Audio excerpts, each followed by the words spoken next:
उस दिन भीड़ में दिख जाने के बाद एक बार तो उसने सोचा था कि वो इत्तेफाकन चला आया था और लौट गया होगा, लेकिन धीरे धीरे उसका ये भ्रम दूर होने लगा। वो बहुत ही सजग हो गया। वो नहीं चाहता था कि उसके आने की आहट भी किसी को लगे। पत्नी के लाख छेड़ने पर वो केवल नकार जाता या चुप रहने लगा।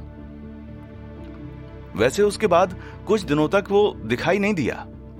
पत्नी उसे उसी तरह उलटती पुलटती रहती और उसके हर व्यवहार में झांकने की कोशिश करती। वहां कुछ नहीं मिलता। वो अंदर ही अंदर उसकी आहट लेता बैठा रहता।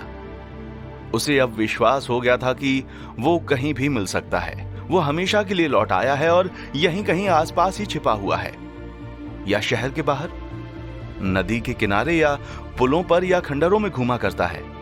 उसे हर क्षण का पता है कि वो उसे कहां पकड़ लेगा। वो अजीब ढंग से चौकन्ना रहने लगा। शाम होने के पहले ही वो घर लौट आता।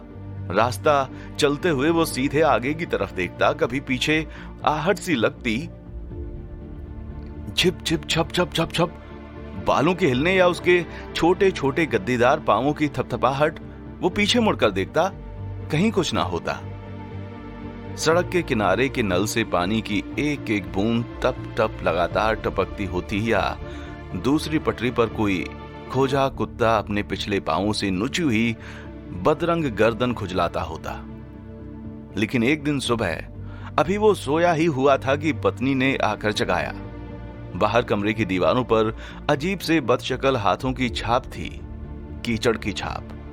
किवाड़ों और बरामदों के फर्श पर भी उसने पत्नी से कह दिया कि कोई कुत्ता या जंगली जानवर आया होगा। पत्नी को विश्वास नहीं हुआ। वो काफी हद तक डर गई थी। उसका कहना था कि ये निशान किसी जानवर के हाथ पैरों के नहीं है। वो तुरंत समझ गया, तो वो वहां तक भी आ गया था। उसने दफ्तर से लंबी छुट्टी ले ली और चुपचाप घर में पड़ा रहने लगा। क्या तुम बीमार हो? तुम इतने चुप चुप क्यों रहते हो? क्या ऑफिस में कोई बात हो गई है? पत्नी के ऐसा पूछने पर उसने कह दिया कि उसकी छुट्टियां बाकी हैं, नहीं लेगा तो बेकार चली जाएंगी। पिछले कुछ दिनों से वो काफी थकान महसूस कर रहा था। बाहर जाना उसे बिल्कुल अच्छा नहीं लगता। वो कहीं नहीं जाना चाहता। उसके इस तरह सजग और चुप हो जाने से पत्नी के मन पर एक दूसरे ही तरह का असर हुआ। उसने समझा वो हार गया है। वो सच कहता था, कहीं कुछ नहीं था। उसका शक बेकार था। धीरे धीरे वो संतुष्ट नजर आने लगी। वो उसकी तरह तरह से फिक्र करने लगी, जैसे वो घर में कोई मेहमान हो। वो आकर उसके पास बैठ जाती और नए सिरे से स्नेहिल नजरों से उसे देखती रहती। उसे विश्वास हो रहा था कि उसका अभिपित उसे मिल रहा है। पति के रूप में जिस तरह से आदमी की कल्पना उसके दिमाग में थी, वो बिल्कुल अब वैसा ही लगने लगा है। चुप, उसके एकदम पास, निराश्रित सा और उसका मुंह जोता हुआ। अपने अधिकार की इस वापसी से वो नए रूप में अपने को महसूस करने लगी और अप्रत्याशित रूप से नर्म पड़ गई। पत्नी के इस परिवर्तन से उसके भीतर का ये नया अपराध तेज छुरी की तरह घाव करने लगता। जब कुछ नहीं था, वो किसी तरह तंग करती थी। अब उसकी ओर देखता, वो उसे अत्यंत दयनीय और सीधी लगती।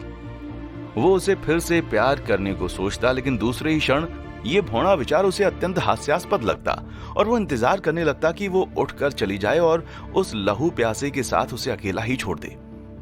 वो उठकर चली जाती तो वो अपने को परखने लगता, अपनी बाहों को, टांगों को, बिस्तर को, आराम कुर्सी को, अपनी आवाज को या अपनी चुप्पी को, शीशे में अपने चेहरे को, आंखों को, होठों को, ललाट को। कुछ नहीं होता। केवल माथे पर 3 गहरी खरोंचें उगती और फिर बुझ जाती। वो फिर बाहर देखने लगता। आगे क्या हुआ जानने के लिए सुनते रहिए गाथा। अपनी पसंद की कहानियां, कविताएं, बाल कहानियां, रोचक किस्से और बहुत सारे ऐसी ही रचनाएं जानने, सुनने और आनंद लेने के लिए डाउनलोड कीजिए गाथा और सब्सक्राइब कीजिए गाथा फेसबुक और यूट्यूब।